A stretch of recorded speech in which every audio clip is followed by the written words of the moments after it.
All right, all right, all right. Welcome to this episode of Warrior Week Parables from the Pit. My guest this week on the podcast is Jeff. Warrior Week 56 Warrior Week 56. Almost a year from now, isn't it? since March, yeah. March, yeah. So Warrior Week 56, Jeff, Dr. Jeff, and let's hear it, man. Talk to me when you first came across the message of Warrior. What was your first experience with Warrior, Jeff? I joined King's Kit 3, and I'd done lots and lots of self-help improvement programs and seminars, and I just wanted more. I was looking to expand and grow even more than I had before. What are some of the stuff that you've done in the past? Everything from 19 years with Tony Robbins, including leading some of his medical teams. Wow. Bob Proctor, and numerous others having to do with meditation, having to do with growth, having to do with business, some with relationships, just all kinds of different walks of life. And I've probably spent $600,000 in the last 25 years on self-help and improvement programs. Wow, man. So you've invested in yourself. Talk to me about your experience with Tony Robbins, man. What was that? Well, it was a great experience. It was really positive. Met a lot of friends. Actually met my wife there. Really? And yes, in Kona, we were at Life Mastery 1 year and ended up meeting her and spent hours and hours talking. And people would see us talk and say, "Get a room."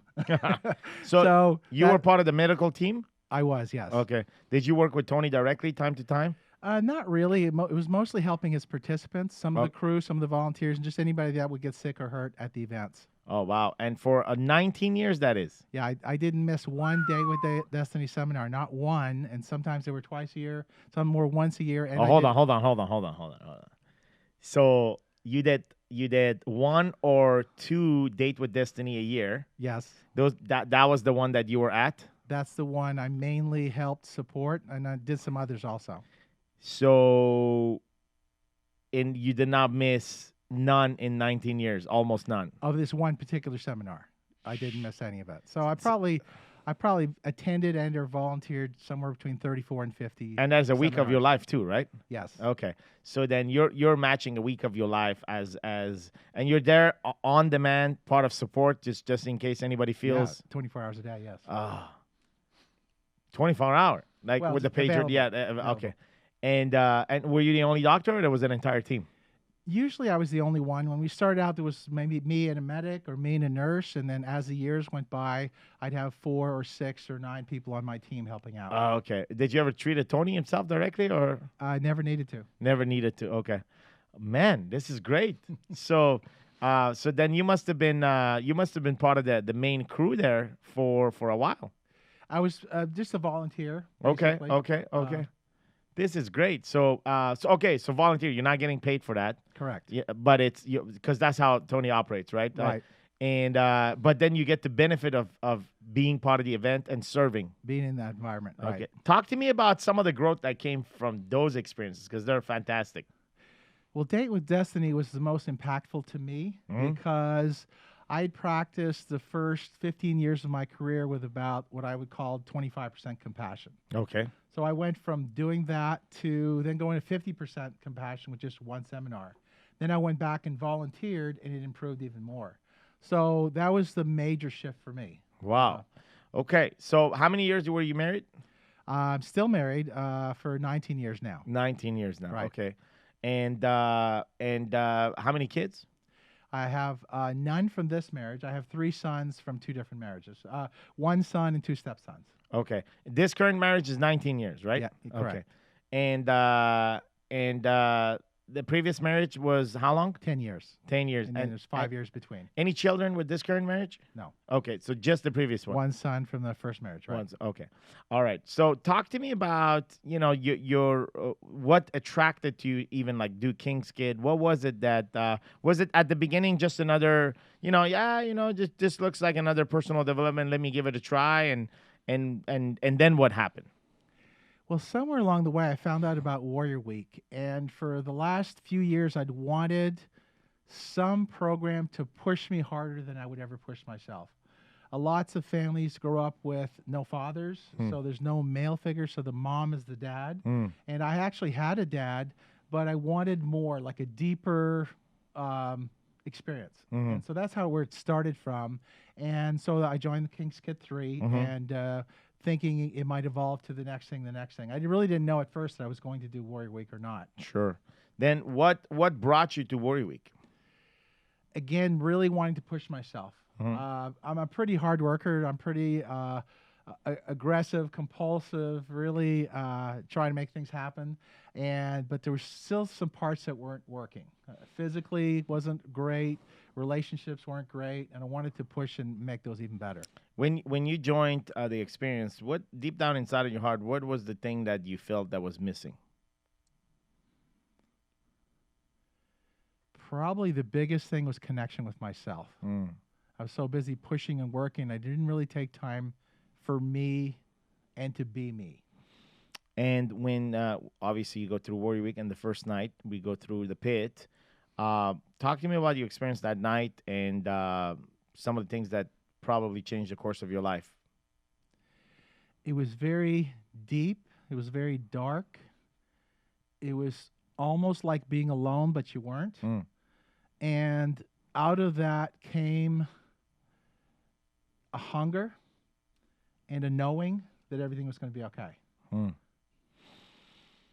And fast forward today, how's life? A year after that experience, almost. How does life look like today for you? Well, I've always been pretty dedicated and motivated. But what's different is I'm spending time in all four areas that we call the core four Mm-hmm. that I didn't do before. I was very inconsistent spiritually. I was very inconsistent with relationships. I used to talk to my mom and dad every 3 or 4 months, whether I needed to or not. Mm-hmm. Same with my sons. I wouldn't connect with them very often. That has grown immensely. I talk to my parents every week now. Wow. And I talk and text to my sons almost daily, Wow. which is a major, major shift. I meditate every day now, where before it was like every month or two when I got around to it. And physically, I used to be really active when I was younger, but with medicine, work, I just wasn't spending a lot of time doing physical activities. So that's improved and increased also. So for 19 years, you commit to provide an active service multiple weeks a year, Mm-hmm. and that's what you were doing with the Tony Robbins crew. Correct. But at the same time, you were and still are a ER doctor, and always wanted to be an ER because it just takes a different fucking animal to be an ER. Let's just put Exactly. it that way, right? There are doctors, and then there are doctors that are made for ER, which is the unknown, which is the trauma, which is perhaps often the dark side of a human, right? True. Witnessing literally what another human can do to another one. A lot of it is, I know I had a couple of our guys part of the SWAT team here, the police, and they would share with us like, hey man, there's a fucking dark side to the man that you don't see in war and military because it's kind of still structured. When you go inside of the civil world and you start looking at what another man can do to another man, then like fuck, you're not far from evil, right? And so ER, you have to obviously deal with the victims of evil. You shared with me on our way here that in the course of your career, you have healed and assisted 190,000 people, men or women and children. Ultimately 190,000 people, right? To be able to, man, that's some serious fucking karma points, right? That's a lot of hours in the ER. That's a lot of hours in the ER, and I would say that you've added a lot of karma in your karma pool, and a lot of 190,000 healed. And so let's talk about some of the worst cases that you've seen, right? Because this is where nobody talks about, right? Nobody knows what the fuck is going on with the stress of ER, the people that work in ER, the entire team inside of ER. It's the doctor, the nurses, and everybody from the admin to everybody that deals with that aspect, which we call the front line of humanity, right? The human disaster front line. And ultimately, at the same time, the the front line of healers, right? It's nice to do meditation. It's nice to put crystal on your nipples and wish for the best and all kind of shit. But when it comes to a fucking broken rib or an exploded fucking kidney inside of your body, it's time for ER. Like, where's the nice? Let me open it up and take the wound out. Talk to me about a few extreme cases that that you witness that would be worthwhile talking about here, so that the audience understands like what is this beast that we're dealing with. You never know what to expect, for sure. And when people are hurting, they're in pain, whether emotional or physical, they don't present as their best. And so do their families. They want it fixed yesterday, not tomorrow or in the future. Some of the worst things, for me, the worst thing is actually not pronouncing somebody dead, but having to tell the family members that their loved one's no longer around. That's very challenging. And one of the most recent one was a 14-year-old boy who was autistic and couldn't speak. He had something called pica, which means they eat anything. They eat the inside of their diaper or anything that is in their vision. I'd seen this boy twice, and he actually came in, again, not speaking to anybody, and he came up and hugged me, and then he sat on my lap, and the grandmother said he never does that. He doesn't do that with his grandfather. And so I thought that was interesting, and then I saw him one more time. The next time I saw him, he had no life, and that was really hard. He had bruises everywhere. He'd been strapped down by his mom because she couldn't deal with him, and that's a case that's ongoing right now. But it's very difficult emotionally for all the staff and myself. How many times you came across announcing death to members or? Well, fortunately, it's not often. It's for me. It's only a couple times a year. Okay. There may be some years where it's several, and in other years there's hardly any. And most of them come in that way. There's hardly ever a case that comes in and they have any possibility of life where we can't turn things around, at least temporarily, stabilize them. So most of the time they either come in that way or they're on their last leg. And would you say in ER, the work that you guys do in the front line there, what are most of the dramas and the traumas related? Is it a lot of car accident? Is it like, if you have to categorize from all your years of experience, how would you categorize the categories of situations? I would say most of it's emotional. Probably, I would say between 60 to 85% of everybody I see has a really significant psychological component. A lot of times it's anxiety and stress. And that anxiety can cause their physical symptoms, or it can cause more psychological symptoms. Wow. And that's massive. It doesn't matter if they've got a cold or cough or bronchitis. They could be whiny and wimpy because of how they're attaching the emotions to it. And so there's lots of bad physical things. It seems to me with the really bad physical things, most people can just deal with it. Yeah. Even if I tell them they've got cancer, most people they'd rather know than not know. Right. Or have the uncertainty is harder for a lot of people than actually knowing something bad is there. So would you work at night shift or would you work day? Both. Both. Mm-hmm. Would you see more more horrible stuff at night? Depending where I worked. If you worked in a place where there's gangs or lots of night stuff going on, yes, at night. More than daytime. Gun wounds and knife. I've seen some of that. Fortunately, in my career, I have not worked in big cities. So I've seen some occasionally. Most of it is like big tractors falling over on somebody, that kind of stuff. Work-related accidents? Sometimes a car accident or a truck accident where part of their body's ripped off. Wow. That kind of stuff. A few self-inflicted where somebody took a gun and shot themselves. And so there's been a couple of those, but not a whole lot. So then you would truly categorize 80% of it as being emotional. So whatever the manifestation of it is, emotionally it becomes much better than what it is. Right. And when it is actually big, the emotional component seems to be much smaller. Such as these, some of these big accidents when they come in, they seem to be in a place of completely helpless and surrender. Deal with the physical better than a lot of people that have the emotional stuff. Wow. And what have you seen in children? Do you see a lot of traumas with children? And except for the boy that I just said, most of them it's just mostly viral or bacterial infections. Of course, there's sports injuries and that a lot of that kind of stuff, or car accidents also. But most of them is anything from fever, nausea, vomiting, belly aches, the typical stuff.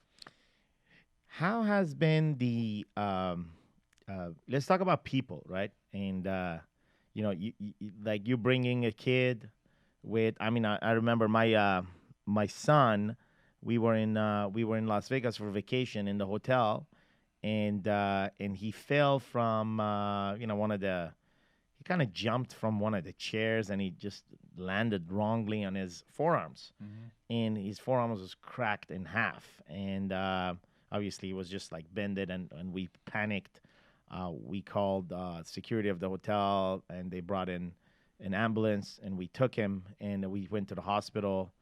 And I still remember him as a child. He was like 7, and he was just like all worried Hmm. about his arm being bent, Hmm. and the doctor came in, and it was yeah, it was a situation where they had to adjust it, and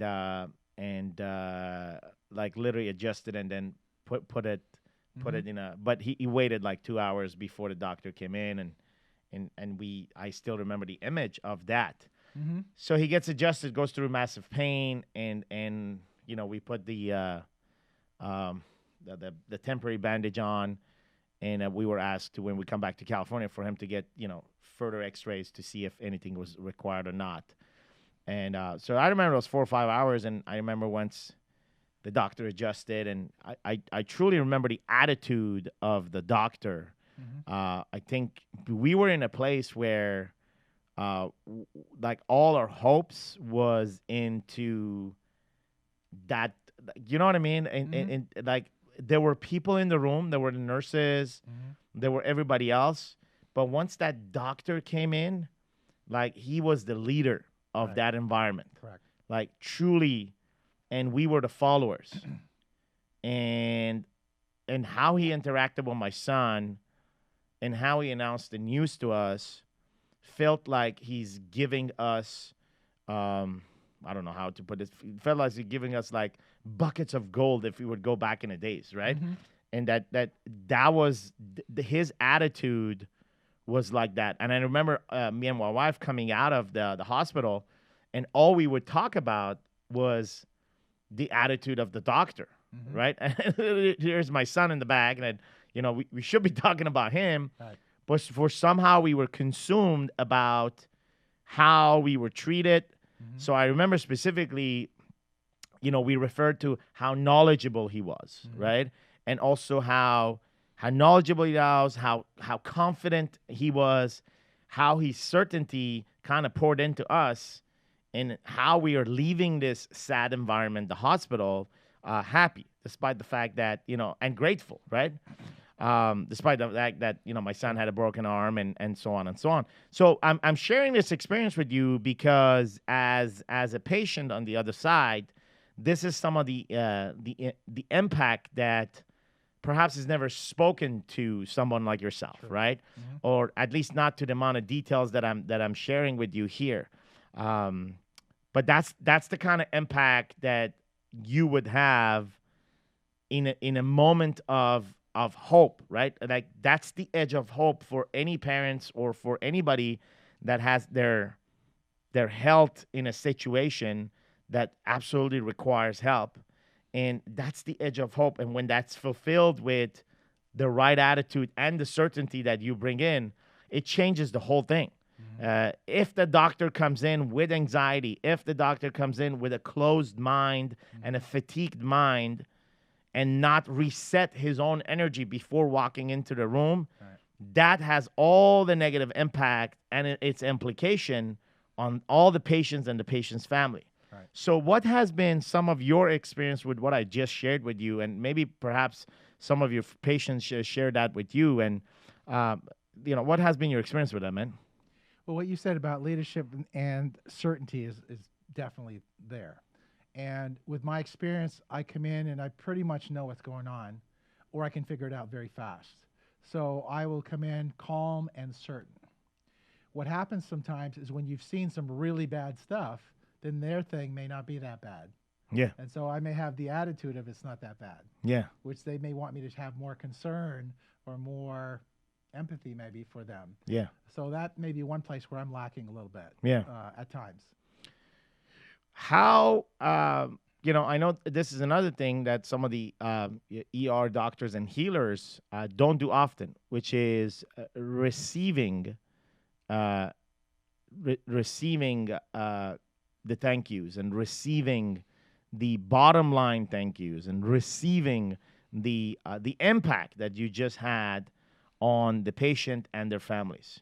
Um, I think I'll let you share on this, but I think if more and more of our doctors would open their valves of their heart to receive more, I think by default they'll gain more so they can give even more. So what are your thoughts on that? Well, I know I've lived most of my life with a closed heart. Mm, That's part of why I'm here mm, and working on myself to open my heart to have better, deeper, closer relationships. Um, the other side of that is of the 190,000 people I've seen, I've not gotten a whole lot of thanks. mm. And it's not just that I don't receive it or didn't hear it, it just didn't happen. I see. Or not to me in front of me. I It does see. happen at times, and I really value that because Yes. I don't see it a whole lot. So Got it. It's But I precious know to for me. a fact that it's happening behind the scene because like I said, the conversation with my wife and her was like just talking about that because my son a year later breaks his arm again, and then we in the same spot, Mhm. when we come to Orange County, and we go see another doctor, and good doctor again, and he adjusts the arm, and then put it in the cast. He goes, like it was total surprise to my son. Mhm. And then, but then he remembered the pain because it was horrible, the pain, right? Mhm. So he remembered it, even though it was 1 second. Put it in the cast, come back, take pictures to see if it's, Okay. looks at it again, says it needs to be readjusted again. It's just one of those cases. Again, we're still grateful because there's no surgery involved or metal plate. Um, But my son remembers now. Mm. So he comes and it's the same process and he's not buying to that. So my son starts crying or Mhm. or not wanting to be there, and he thinks that I'm doing this to him now. Mhm. And why wouldn't he? Like he's not understanding the adjustment game, right? So like first time it was surprise. Second time it's like, hey, you put me in pain, man. Like it's not the doctor, it's nobody else. It's you that doing this. Right. And I can't lie to him because if I lie to him, then like I break this code that I created for him. So I'm gonna have to tell him the truth and say, listen, man, like this needs to get done again, and you're gonna have to accept the pain, and it's gonna be hard, and I'm gonna be here, but like there's no surprise, it's just gonna happen. Mhm. And what he just didn't want that, right? As a kid, he's like no. And he's like, no, it's pleased, and it's like it's not my choice. Like we both have to do this. Mhm. You have to take the pain, and I have to watch here and suffer through the fact that you're taking the pain. Of course, he's not understanding none of this shit Sure. because he just doesn't want the pain. So anyway, we do this. Again, it's a horrible second, but he cries. We adjust. 3 weeks later, we come back. We have to do it again. Mm. And at that point, I turn around to the say, you know what, man? Oh, fuck it. We'll take a chance and let it be fucking crooked, and we'll just take a fucking chance. Because it's like, hey, we have to do just this again, or else the other thing is that you guys let it heal, and if it heals right, it heals right, but it may not heal right, so he may not be great at certain sports. I said, you know what, man? I'm not doing this again. Like I don't know what else to tell him this time. Mhm. First time was a surprise to all of us. Second time is we're honest. Third time you give me a fucking third choice. I don't know what else do I have beside honesty. Right. So fuck you. Meaning, in a very nice way. They said, no, doc, we're not gonna do that. And he was fine with it, right? So it wasn't he just wanna give us the option. So total two different experiences, right? First experience in Vegas was very grateful. Second experience is as if the doctor somehow was the villain. And because he keeps fucking adjusting, Mhm. but then you leave that place. Two things. You leave that place not wanting to go back ever to that doctor. Actually, none of them. But second part is also, it's like you're grateful, man, because there was still no surgery, Mhm. and he gave you the knowledge, and he presented the options, Right. and and at the end of it, that he did his part. Like he did the healing, and the consequences of anything that you've chosen post that is a choice, right? And we all have to make those choices. Mm-hmm. Ultimately, majority of us looks for perfection, that there's a perfect choice, Right. that the arm should be perfect, so this and then. um and I think what truly matters is in that moment, because what I didn't know, or anybody else wouldn't know, is that coming out of the hospital, like who knows, coming out of that room or coming out of, who knows that what happens next, Right. who knows what's guaranteed. So I don't want to exchange the now for the future. I wanted to stay in the now. Right. And so we made a decision to keep it as is, and it's fine, and everything's okay, and stronger than ever. But those are some of the life lessons that all of us, including yourself, sitting here, um, lots of life lessons that comes from the ER. Yeah, exactly. You don't get that many lessons when you're fucking sick or you have the temperature or fever. You keep to forget a lot of those, although you're in a shitty place. Mm-hmm. But when it comes to emergency and medicine, there are so many lessons that impact our choices and kind of like forms our character. Right. What has been your personal experience in witnessing and in some of your patients, and as well as yourself? There's so many different possibilities and aspects of that. Trying to think what means the most for me. I've loved what I do. I still will keep doing it. The only challenge I have is if I was completely, totally, 100% financially independent, I'm not sure that I would do it in the ER, but I would do it somewhere. I would help and I would heal people wherever I am, because I also do energy healing, Yes. which you don't talk about in hospitals. No. But sometimes people are open to that, Yeah. and I've had some just amazing, phenomenal healings related to that. Yeah. It had nothing to do with giving a medicine, just using universal, Yeah. whatever you believe in, force and energy. It's always more pleasant when they're pleasant patients, but it challenges you more when they're not so pleasant. Yeah. For you to bring out your best side, and keep the attitude like you were talking about. This concept of healing is obviously not a new concept. It's been in existence for thousands of years. Modern medicine in the ER are just the edge of healing. Like in a modern world, like today, with all the possibilities of injuries, you talk about bombs, you talk about fucking guns, and you talk about crazy things that humans do to each other. The ER becomes the edge, truly the edge of innovation. And then, yes, there are so many other healing practices there that continues that. Emotional healing is huge. Like you said, I'm very, very, 80% of that being emotional, and like initially 80% of that being the source of why they even got injured from the first fucking place, or they cultivated disease inside that have grown to that. And a lot of that healing takes place with active services, whether through energy or any other form of practice that is there to heal the emotional wounds. Because those emotional wounds would definitely manifest themselves as physical wounds, and it's just a matter of time in one form, or one shape or another. And so the practice of a healer is who you are. It's not really what you do. And so in the process of Warrior Week and exploring who you are, how much of that was confirmed to you during Warrior Week, and can you share some of your experience with that? I'm not sure what you mean by that exactly. Just the fact that like it clicked that you're a healer for life, and period. Yeah, it was in me when I was a little boy. I remember being 3, 4, 5 years old. I was riding in the back of my grandmother's old Buick. Yeah. And she asked me if I would become a priest. Yeah.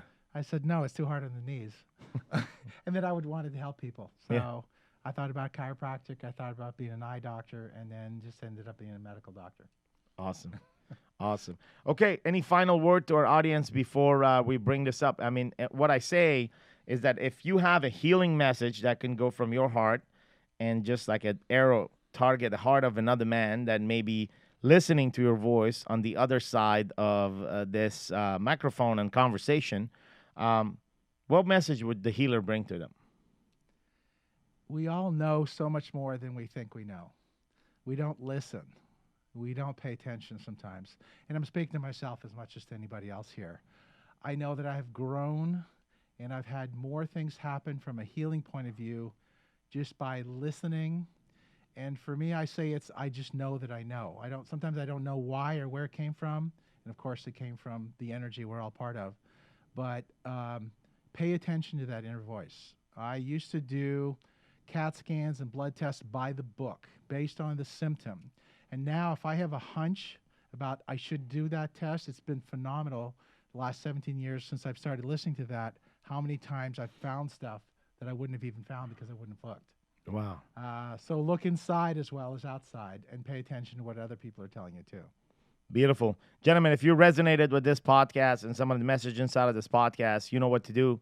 We don't ask you to share this on Instagram, Facebook. It's not a matter of sharing with general population or becoming fucking popular.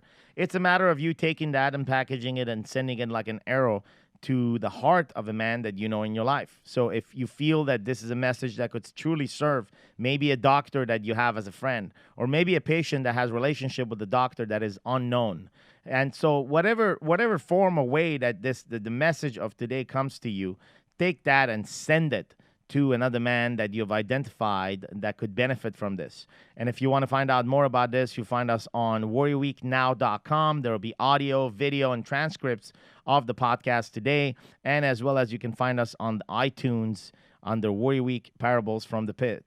And if you like to continue your journey here inside of Warrior, the current journey inside of Warrior, you can find it at becomeaking.com, where we take you through the 7 series of pitfalls of a modern man that we could all face. And inside of that, the journey that's presented in 3 formats: the Warrior's Way journey, the King's journey, and as well as the Empire journey that will get you inside of the game here with us in Warrior. I want to thank my guest, Jeff, for being here. Thank you for being here and bringing your knowledge. And I want to thank you guys for being a loyal subscriber of this podcast, and as well as the future ones to come. Gentlemen, have yourself a fantastic day.